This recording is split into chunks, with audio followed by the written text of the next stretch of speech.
மக்கள் நலன்களை மட்டுமே லட்சியமாக கொண்ட நமது அரசுக்கு பக்கபலமாக நின்று ஆதரவை வழங்கியுள்ள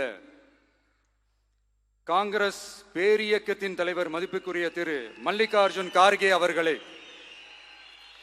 பாராளுமன்ற எதிர்க்கட்சி தலைவர் மதிப்புக்குரிய மை பிரதர் திரு ராகுல் காந்தி அவர்கள், காங்கிரஸ் கட்சியின் பொதுச் செயலாளர் மதிப்புக்குரிய திரு கே.சி. வேணுகோபால் அவர்கள், தமிழ்நாடு காங்கிரஸ் தலைவர் மதிப்புக்குரிய திரு செல்வ பெருந்தகை அவர்கள், என்னுடைய நண்பர் பிரவீன் சக்கரவர்த்தி அவர்கள், சிபிஐஎம் கட்சியின் தேசிய பொதுச் செயலாளர் மதிப்புக்குரிய தோழர் திரு M.A. பேபி அவர்கள்,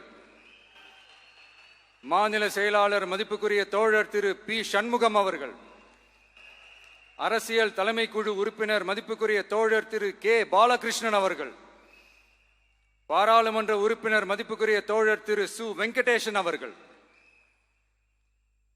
நமது அரசுக்கு ஆதரவு வழங்கியுள்ள விடுதலை சிறுத்தைகள் தலைவர் மதிப்பிற்குரிய அண்ணன் திரு திருமாவளவன் MP அவர்கள், நாடாளுமன்ற உறுப்பினர் மதிப்புக்குரிய திரு ரவிக்குமார் அவர்கள், சட்டமன்ற குழு தலைவர் மதிப்பிற்குரிய திரு வன்னி அரசு அவர்கள், சிபிஐ கட்சியின் தேசிய பொதுச் செயலாளர் மதிப்புக்குரிய தோழர் திரு டி. ராஜா அவர்கள், மாநில செயலாளர் மதிப்புக்குரிய தோழர் திரு M. வீரபாண்டியன் அவர்கள், முன்னாள் தமிழ்நாடு மாநில செயலாளர் மதிப்புக்குரிய தோழர் திரு ரா.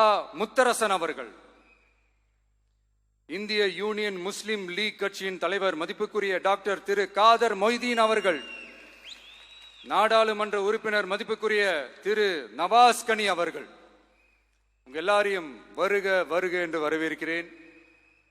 முக்கியமா இந்த மாதிரி நேரத்தில் எனக்காக நீங்க குரல் கொடுத்ததுக்கும், எனக்காக நீங்க சப்போர்ட் பண்ணி கூடவே நின்னதுக்கும் உங்க எல்லாருக்கும் இந்த நேரத்தில் என்னுடைய நன்றியை தெரிவிச்சுக்கிறேன். கான்பிடண்டா இருங்க, நல்லதே நடக்கும், வெற்றி நிச்சயம். மீண்டும் சந்திக்கும் வரை இல்ல மீண்டும் மீண்டும் சந்திப்போம். நன்றி, வணக்கம்.